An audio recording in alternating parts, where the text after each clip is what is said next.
Welcome back to Sarita in the Stream.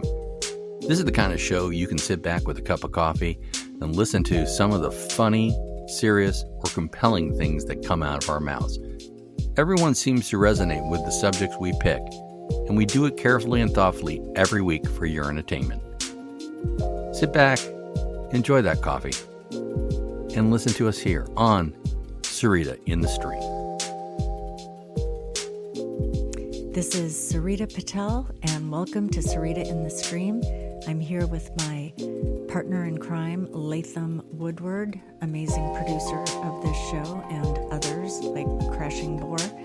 And we are here to talk about art today and the importance of art in all of our lives. Hi, Sarita. Hi, Latham. Great subject. It's been on the wavelength for many, many months with us, hasn't it? It has been. And I just did a show, Focus on the Artist, with John McCormick, a well-known landscape artist here in Marin County. It's up on YouTube. Go find it if you like. John McCormick, Focus on the Artist.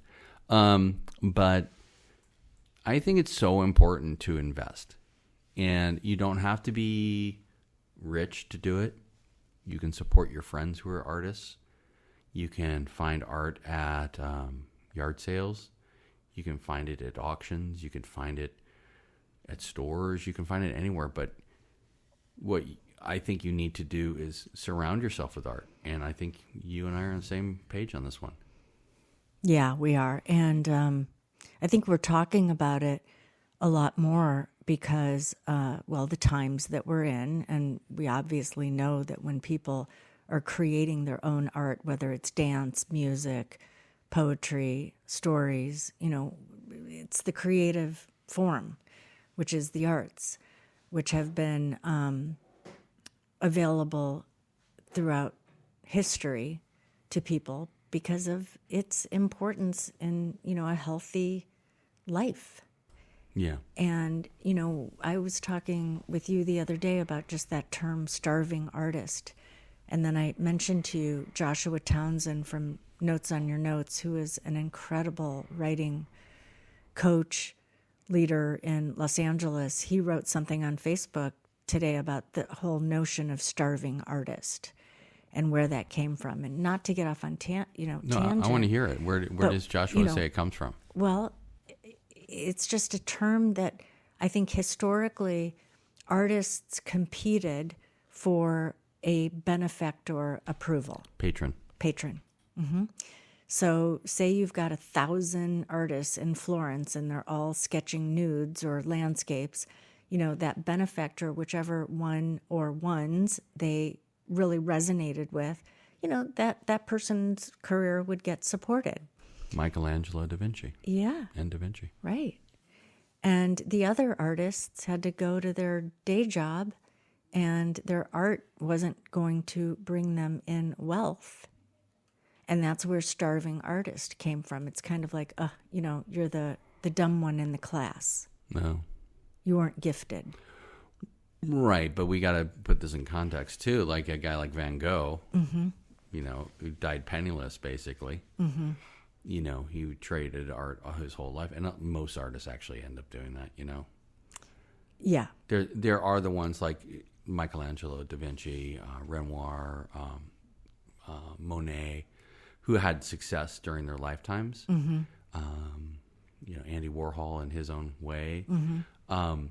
But the majority of well-known artists didn't die with full pockets, put it that way. No, they didn't. Well, they're also not great money managers. No, they like the cafe lifestyle. That's for sure. Right. So it's kind of like, they chose to live a life of art. And again, if you go through history, there's a reason auction houses are so big with art, and that's because they're actually cataloging, holding the history of our humanity. And you can really direct the narrative of history through the collecting of art. When lands were wiped out, when things were overtaken, and that's all through the art. I mean, it's always been documented. Do you know what I mean? I do know what you mean. It's and also there's the whole thing, the recent. It's not even recent. I shouldn't even say that, but it has happened recently about the somewhat Ponzi pump and dump art market in New York City. About how they find the young artist who's dynamic, interesting, different. Okay, the key word here is different from the other artists.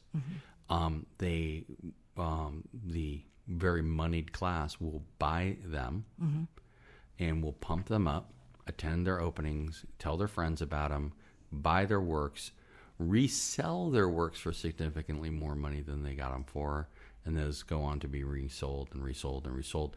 And then that person's not the it girl or the it guy anymore, and they go into depression and suicidal sometimes, and because they're not the top artist anymore. Right. And that's a real big issue, in the art market, because you've got people who are talented, for sure. Their works aren't worth $40 million, but they're talented and they deserve some success.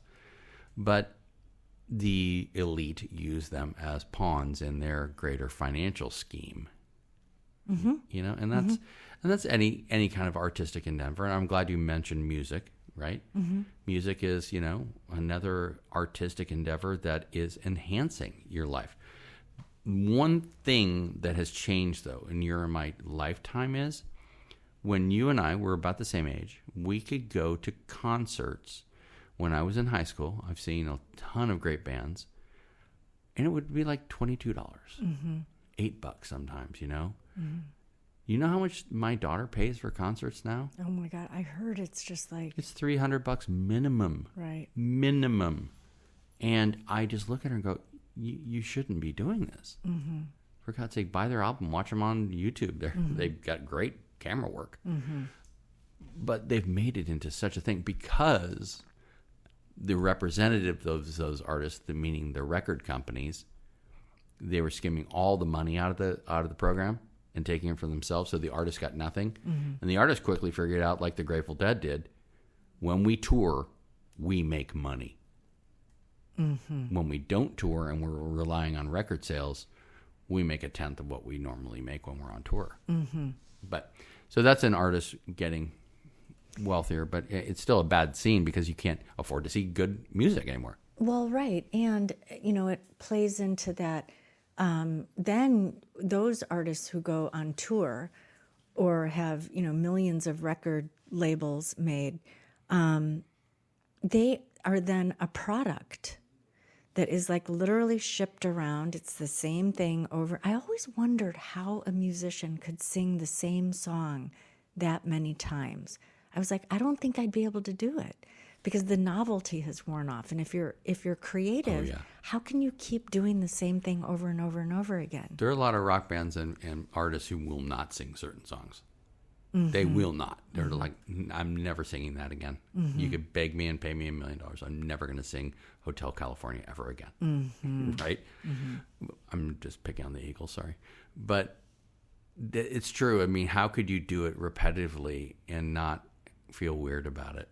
I'm asking. So, I worked on that movie called Spinning Gold, which was about music. Yeah, I've heard you talk about it. Yeah. Well, that kind of plays into what we're talking about. I didn't mean to talk about this, but that was a movie that I got involved with because of the significant story behind the artists and how Neil Bogart was really acting on behalf of all these individual artists like Kiss and Donna Summer. I thought, now this is somebody who's doing it right. They're advancing the artist. They're allowing the artist to be who they really are. But, after everything was said and done about that movie, and now that I know a lot more about the true story, and anybody can tell a story and then have it be believed. But really, going back to that, it was the beginning. It was the 70s. And it was all about mass marketing music and using the arts to shape culture. That's where I think it gets really dangerous. Yes. Yeah, and okay, so let's go back to what I was saying about, the New York market combo that with what you're just saying, Basquiat. Mm-hmm. He was the darling of the time. Mm-hmm. Remember, Madonna loved him, who was the it girl of the time. Mm-hmm. And so they were palling up, palsy-walsy, and they were just, taking the art world by storm, taking the music world by storm. But then the bloom came off of Basquiat. Mm-hmm. And it was over. Done. And it was one of those horrible stories. And it's like, that's the fake art market. The real art market is when you see something or you hear something and you like it, and you can buy it maybe, mm-hmm. or you can have a piece of it, mm-hmm. do it. Mm-hmm. Not because someone else told you. Right. Somebody else told you that this is a really important piece of art. Again, it's just like the programming that we were talking about. You are being programmed by some authority out there. I don't know how these folks get to be the authority. I guess you buy your way into it. Yeah. And then you emulate a lifestyle that's part of the culture, right? So then now these people become, or these institutions become the authority. And humans are funny the way they just think, oh, okay, like I have to have that. And it goes anywhere. You can have an original painting, and that costs the $40 million when we don't even know how that number became adjusted. But then they make calendars and coffee mugs and mouse pads and postcards. And so the regular people can then have that art, and that's mass marketing of art, which is a money game. It is. But again, if you like something, right? Mm-hmm. Rather than like Basquiat, I don't care about Basquiat. I don't like his art mm-hmm. at all. I mean, it's not my thing. You might like it. I mean, that's fine because you like it, mm-hmm. or So it's even if you took a print. Mm-hmm. Well, like right now, you can't see this, people at home, but Sarita is sitting in front of her cover of Interview magazine that was signed by Andy Warhol when she worked at the factory for Andy, and it's its own piece of art. That mm-hmm. cover is art, not just because Andy signed it, but it's an interesting piece of art in itself, and it wasn't meant to be art. It was meant to be commercial, but it became art. Mm-hmm. And that's interesting and good. Or you're not looking in the studio of the artworks that I've done called like Godzilla Destroying Chicken Village. It's not for everybody, but I like it. The flying saucer and Godzilla burning down a village in Asia somewhere. But it's interesting and it's different. But art is subjective. And get what you like, and don't fall for the other stuff. Well, right, because even if you fall for something else and you put it in your home, there is literally, if we could measure this, there is a difference in how that piece makes you feel. If it's there for status, it's going to be a limited amount of joy. If it's there because you love it so much, it just like makes you feel something, that feeling doesn't really go away. It's like the essence. It's like the smell of soil. The smell of soil is like, it's just clean. It smells like the earth, right? And I don't know if people make that distinction when they're looking at something that they purchased for status or because they just appreciate the creativity of that, and it's their own personal resonance with it. Well, there is one thing art-wise that I don't like mm-hmm. in terms of static art, and this is because I'm a motorhead. I literally, I don't know if that's the right word, hate it when mm-hmm. people take an exotic car or exotic motorcycle and they drain the oil out of it and they put it in their living room as a piece of art. And that pisses me off because it's not art, it's a machine. It's meant to do something. And sitting there looking, face, they do. What's that? Sorry, I want to show you something. I'm listening because it has to do with that. Sorry. So it goes back to you have a beautiful 1965 or 69 Ducati Dharma in your living room, and it's perfect paint job, and the engine looks perfect, and it's not dripping oil because it's got no oil in it. That's an abomination to me. So wait, people do that? People do it all the time because they're so cool. Like, they have this wonderful thing. It's like having a horse. It's like having an amazing racehorse.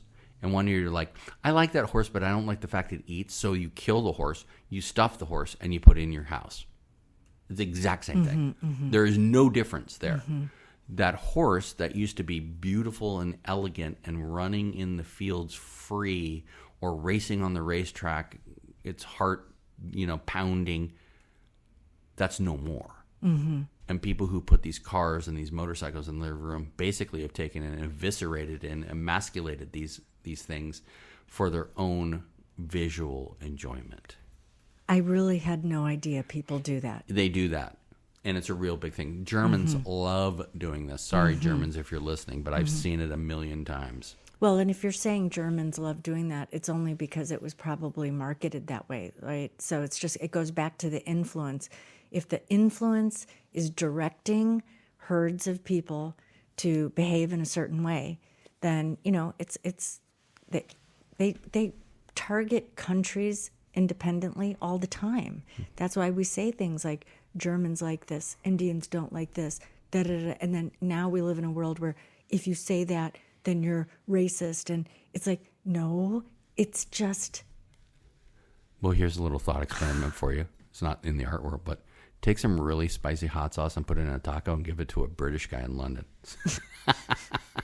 See how well that goes. My mother and I were at the Indian store the other day, and we got samosas, and she goes, Sarita, do they sell lots of these samosas? And I said, yeah, they sell a lot. And she goes, it's spicy, don't you think? And my mother can eat really spicy food. Well, let's hear Ba say it for herself. Did you like the samosas, Ba? I like it, but I don't like too spicy. Yeah, because that's not how you experience samosas. But right? when I make the way I make some I make more spicy, and some I make a very medium size, spicy. Medium spicy. Yeah. I don't put too much, what I'm saying, I'm licking my lips right now, Ba, because I'm looking forward to some of your samosas. Hopefully you can make some. Oh, my God. The samosas, when we were growing up, all my mom's friends, the Indian ladies, used to all make samosas. And so there was this big... Listen, sometime is a party going on, like Saturday we're going to have a party, right? And about a couple days ago, we start making homemade samosa and put it in a refrigerator. And people come, then we fry. Yeah. Well, Ba, there's an old saying, there ain't no party like a samosa party. Samosa, and we make like a soup and rice and vegetable and everything, full dinner. But in beginning, everybody come down and have some snack, Yes. Then dinner. Okay. Yeah. The cooking is like an art, right? That's another... It is an art. For absolutely. Yeah. And like I have, okay. Yes, you can talk, but it's okay. And that's funny because it was Escoffier, who came out with like the book of standardized French practices in cooking, right? Mm-hmm. And how everyone followed it. Basically, it's the constraints within art, forming a guideline of practices. Mm-hmm. As some people would say, it's like, I don't know how Alice Waters, famed for, the French, not French, is it French laundry? No. Chez Panisse. Chez Panisse, sorry. You get so confused here in the Bay Area. Chez Panisse and, her very simple but yet excellent food at Chez Panisse. I don't think they maybe follow or they use the background of Escoffier and those techniques and stuff like that, but it is art. And she's a great example. I'm on the fence about Chez Panisse. I liked lunches. I didn't really care for their dinners, but that was art. Everything you did when you went into that restaurant was kind of artful.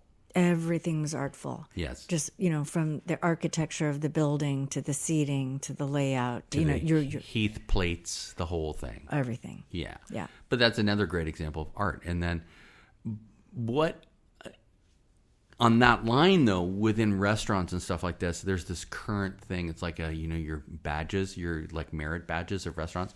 Well, I've been here and I've been here and I've been here and I've been here. And often you don't hear conversations about that subject, about the presentation was amazing, the food was amazing, the taste profiles were amazing, the service was amazing.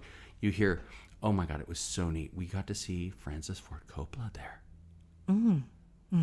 Rather than paying attention to the art. Right. Why are you going to this place? You're going to just stargaze? Or are you going for the experience? Well, maybe a lot of people are going places to see their influencers or celebrities. I mean, we definitely live in a time, boy, oh boy. Well, let's shout out to a local food artist here, Michelin star chef Ron Siegel here at Madcap in San Anselmo. If you haven't been to Madcap, Ron is one of the few Americans that ever won on Iron Chef. And people don't know that. The earliest days of Iron Chef and Ron Siegel, when I think he was chef at Charles and Nod Hill, or his gig before that. But he beat the Iron Chef Morimoto. Wow. Yes. And he's right here in San Anselmo, and he and his wife do an amazing job. And it's artful. Everything they do is artful. And I love that. And it's just like photography, right? Or film. There's some films out there that there's an old film, I don't remember this one, called Koyaanisqatsi, A World in Imbalance. Do you remember that? I do remember that. It was a tough watch, but you Yeah. got into it and it was like, Jesus, this isn't, and it was so far before video time. So if anybody is listening to this, I want to go back and watch a film that is artful. That Koyaanisqatsi is amazing. There are other art films out there that are like Blue Velvet. Like it or hate it, okay? Blue Velvet is an intense film. It is so well done. And there's art pieces out there in film. I'm not a big stage actor guy. I don't really like, the stage plays, but there are some that are fantastic. But then again, my opinion doesn't matter. Right. Well, If you like it, God bless you. If you Exactly. like musicals, which I snore through, God bless you. Get out there and watch all the musicals you can possibly take and experience them. Well, because it does change you. Just like, when we were describing, buying a piece of art that you're buying because somebody told you to or inferred that this is important versus something that moves you. And just like you're talking about plays or musicals, go to what you want, what moves you, because it will change you. It will change you. Always does. Another thing that I was watching a really interesting documentary about this older woman who is an artist, a jewelry artist in New York City, and how she was getting evicted after 47 years in her loft. It was a very sad story. But her art were little pieces of jewelry done in an intricate fashion, like not to the level of like Fabergé or something, but everything she did was cool. Everything she did had interest. Like you looked at these pieces and you stared at a pendant that had a little dog on it, a little cat, and a little bird all around a watering hole kind of thing. And you got it. You got it immediately. You looked at this image and you looked at this silver piece that she cast and carved, and it, you could hang it on your neck and you could wear it. That is cool. That is super cool. And I love stuff like that. Well, have you been to Susan's storeroom in San Anselmo? Yes, I have bought some amazing Steve vintage stuffed animals and new ones from her for my daughter when she was a little kid. Okay. So, that's another example of like a little artist haven, right? I mean, she created that toy store so that little kids would grow up having art, the effective artistry, just be a normal part of your life. Yeah. And, that sparks your imagination. It makes you creative. It actually allows you to be a good human being, not better human being, because if you're a good human being, hopefully we're always just getting better to be humans. Yeah. I think we need a lot more of those Susan's art storerooms around the world again. We do.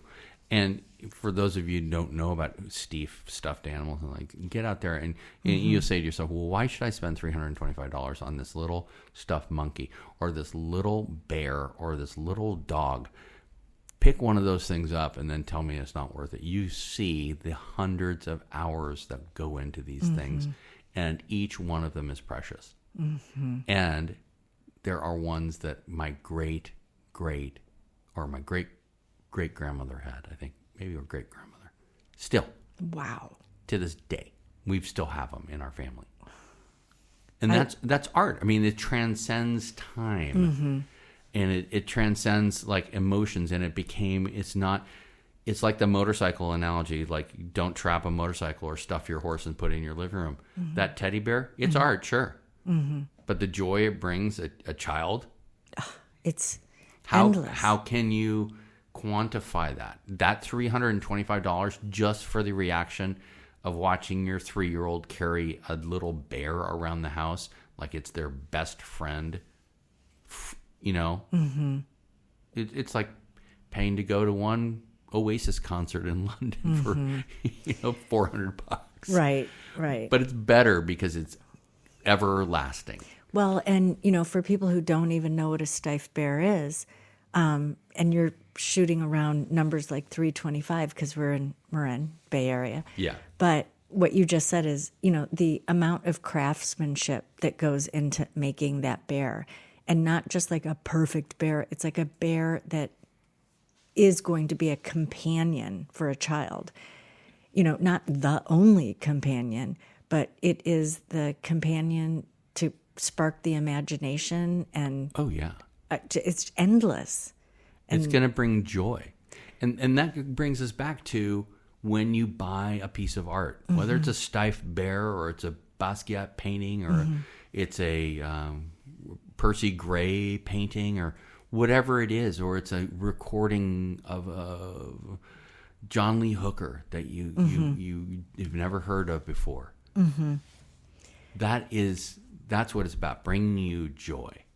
It is. So can I ask you a question? Go. Or are we okay? Fire. So I sent you a YouTube video that was on a channel called Understanding Creativity. And it's a guy who's doing this analysis on art history.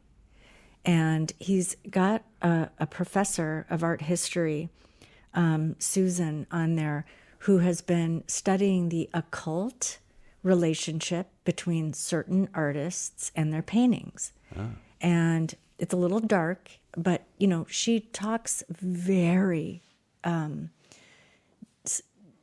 just, what is the word I'm looking for? She is very succinct and knowledgeable about the true history of what some artists went through. So like a lot of news about the Bohemian Grove right now, right?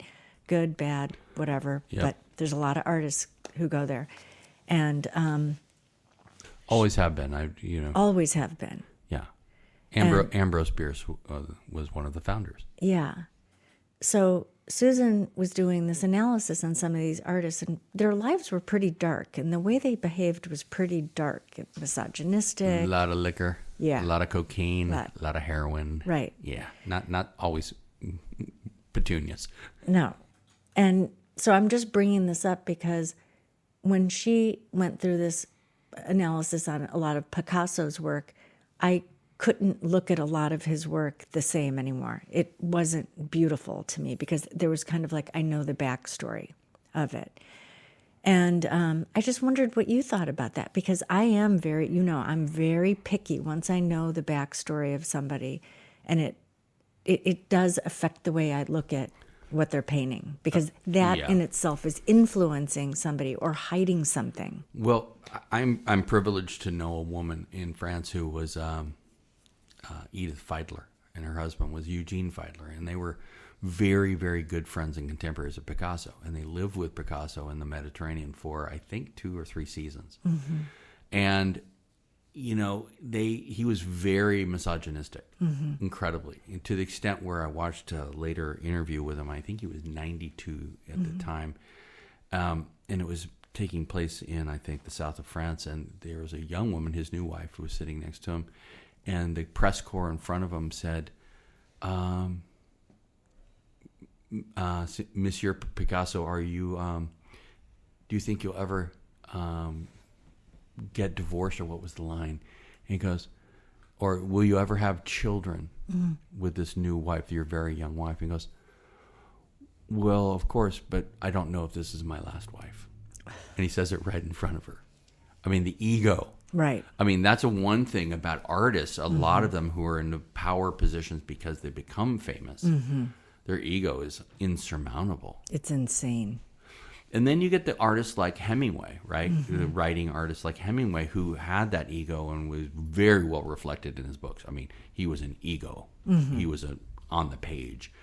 And it doesn't matter if it's Sun Over Rises or what is the Old Man in the Sea. It doesn't matter what it was. Or did he write that? I can't remember. It was that Steinbeck.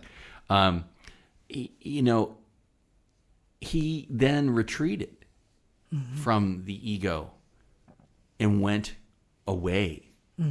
It's just like Marlon Brando. To the height of his acting, he was a great actor. Marlon Brando was an excellent actor. He was svelte, attractive. Every woman wanted him. Men wanted to be like him. But at the end, he was an overweight drunk in Tahiti with a coterie of women around him, but he was not in the public eye at all. And his ego had taken a horrible turn. And it really was, I think, like Hemingway, he viewed his fame and popularity as something that was at first a blessing and then a crippling anchor to him. Yeah. That's what art can do to you. That's what art can do to you. So, and we could talk about this for hours, and this is one of those things where you get a group of people. This might just be version 1, because there's more to talk about. Well, there is, and it's a great thing to talk about with people, right? If you can get away from the talking about the importance of a piece because it's sitting in a museum in a specific location, and really just get down to, what do you see in this? How does it make you feel? And there's no right answer. There's no wrong answer. Because you can't get your feelings wrong. No, you cannot. Because they're your feelings. Right. You brought up an interesting subject, and this will be another episode, and that's art and the theft of art by big institutions. So let's leave it there. Do that one. Let's leave it there today. Okay. And look for us again here on Sarita and the Stream. Sarita, want to take us out today? You took us in today. Oh, boy. Thanks, everyone, for spending this time with me. I'm going to have to get the little script from Latham because I am not good at saying goodbye. But thank you, Latham. I always appreciate talking with you about these fun topics. And, Mom, I love you very much. I love you too. I love you too, Ba. You're great to have in the studio. I love you, Nathan, and we think about you, And just remember, in Ba's own words, ain't no party like a samosa party. And we'll see you next time. Bye, everyone. Bye. Thank you for listening to Sarita in the Stream. New content coming every week. You can count on it. To contact us, drop us a line at latham@madmanastudios.com. That's LATHAM at madmana, MADMANA studios.com. All rights reserved. Madmana Studios.